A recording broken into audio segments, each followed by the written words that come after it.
Hi friends, welcome back to ప్రొటైడర్ Telugu channel. So డైరెక్ట్గా టాపిక్లోకి వెళ్ళిపోదాం. ఓకే, సో నేను నిన్న క్లియర్ కట్గా ఒక వ్యూ అయితే ఇవ్వడం జరిగింది మన ప్రొటైడర్ తెలుగు ఛానల్లో. అది యాక్చువల్గా కొంచెం స్టార్ట్ అయిందని చెప్పొచ్చు, అంటే ట్రిగర్ అయింది, బట్ సస్టైన్ కూడా అవ్వాలి, అంటే డౌన్ సైడ్ గ్యాప్ ఫిల్స్కి సస్టైన్ కూడా అవ్వాలి. నేను కూడా ఎక్స్పెక్ట్ చేయలేదు, బట్ ఇనీషియల్గా చాలా ఆల్మోస్ట్ లైక్ 130 వరకు కూడా కన్సాలిడేట్ అయిన మార్కెట్ ఒక్కసారే ఒక్కసారి అంత క్విక్గా వాడు ఒక 100-150 పాయింట్స్ డౌన్ సైడ్ వస్తుందని నేను ఎక్స్పెక్ట్ చేయలేదు నిఫ్టీ. బట్ ఓవరాల్గా చూస్తే ఫ్రెండ్స్, ఇంకా ఇది ఇంకొక లెగ్ డౌన్ సైడ్ ఉంది, ఆల్మోస్ట్ 24,000. అది బ్రేక్ అవ్వాలన్నమాట. ఓకే, బట్ ఈ రెండు గ్యాప్స్ అయితే ఫిల్ అనేది కన్ఫర్మ్. ఓకే, నేను మళ్ళీ రిపీటెడ్గా నిన్న చెప్పింది నాకు చెప్పడం ఇష్టం లేదు.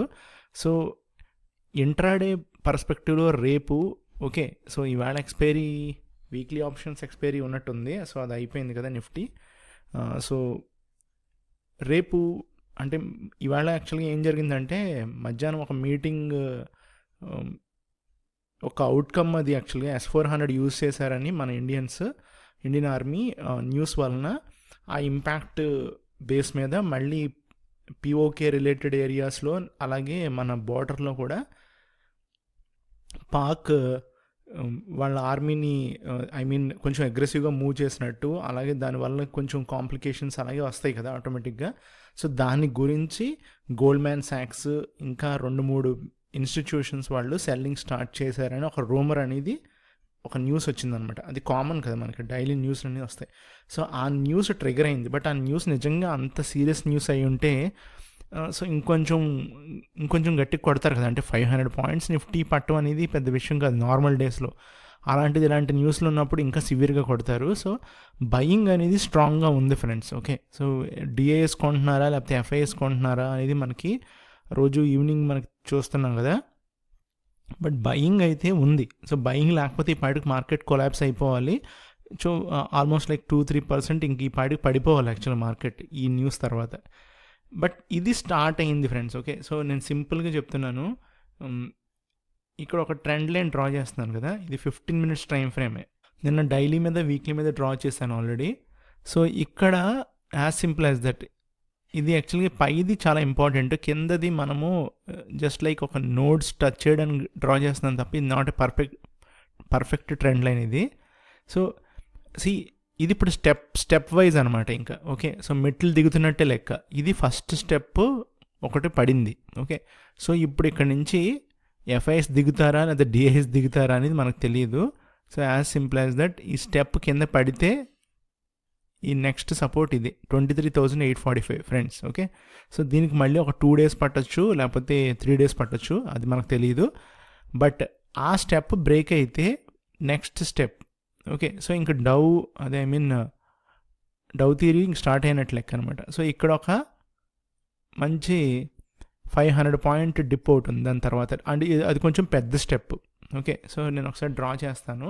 సో ఇదేంటంటే కొంచెం ప్రొజెక్షన్స్ అనమాట. బేసిక్గా ఆప్షన్స్ మనము ట్రేడ్ చేయడానికి, PE కొనుక్కోవడానికి, అలాగే ఫ్యూచర్స్ సెల్ చేయడానికి, ఇఫ్ నాట్ నిఫ్టీ 50లో ఉన్న ఏదైతే డౌన్ సైడ్ స్టాక్స్ ఉంటాయో ఇంట్రాడేలో, అవి కూడా షార్ట్ చేసుకోవచ్చు ఇప్పుడు ఇలాంటి టైంలో. Okay, but only thing is that up side resistance break అయితే మట్టికి కొంచెం సివియర్గా ఉంటుంది, షార్ట్ కవరింగ్ ఉంటుంది. బట్ ఓవరాల్గా తెగెళ్ళిపోతుందా అంటే అంత సీన్ అయితే లేదు ప్రజెంట్ ఉన్న మార్కెట్కి. ఎంత పైకి వెళ్ళినా సరే మళ్ళీ కిందకి తీసుకొచ్చేస్తారు. ఓకే, ఇప్పుడున్న సిచ్యువేషన్కి ప్రజెంట్ సినారియో గ్లోబల్ వైడ్ అలాగే ఉంది. ఓకే, సో ఇక్కడ నుంచి ఏదో వెళ్ళిపోద్దని మటుకి ఎవరు ఎక్స్పెక్ట్ చేయొద్దు. ఈ స్టెప్ ఏదైతే ఉందో ఇది ఒక 3 days అని చెప్పాను కదా, నేను జస్ట్ రఫ్లీ డ్రా చేస్తున్నాను అంతే. We never know that it might take only 1 day, మనకు తెలియదు అది.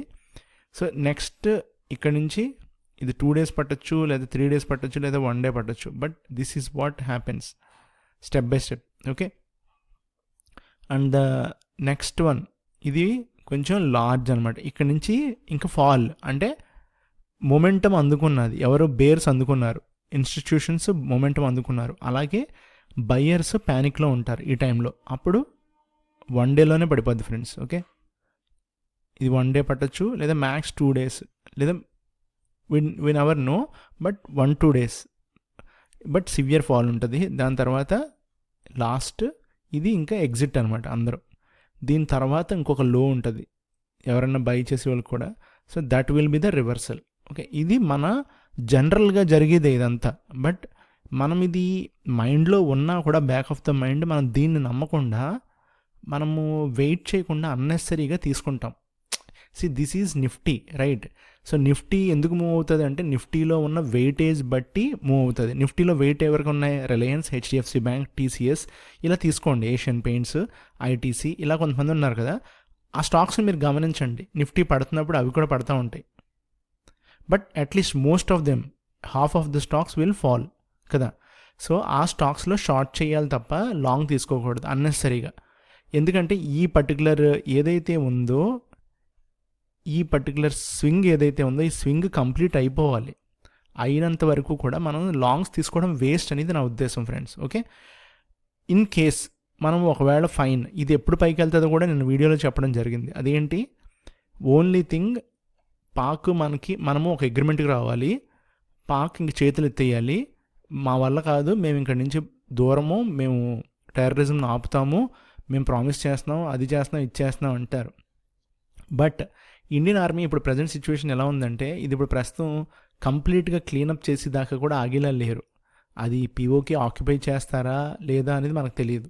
బట్ ఎక్కడైతే కంప్లీట్గా లొకేషన్స్ ఉన్నాయో ఆ లొకేషన్స్ అన్నీ కూడా క్లియర్ చేసేస్తారు. సో క్లియర్ చేసిన తర్వాతే ఉంటారనమాట.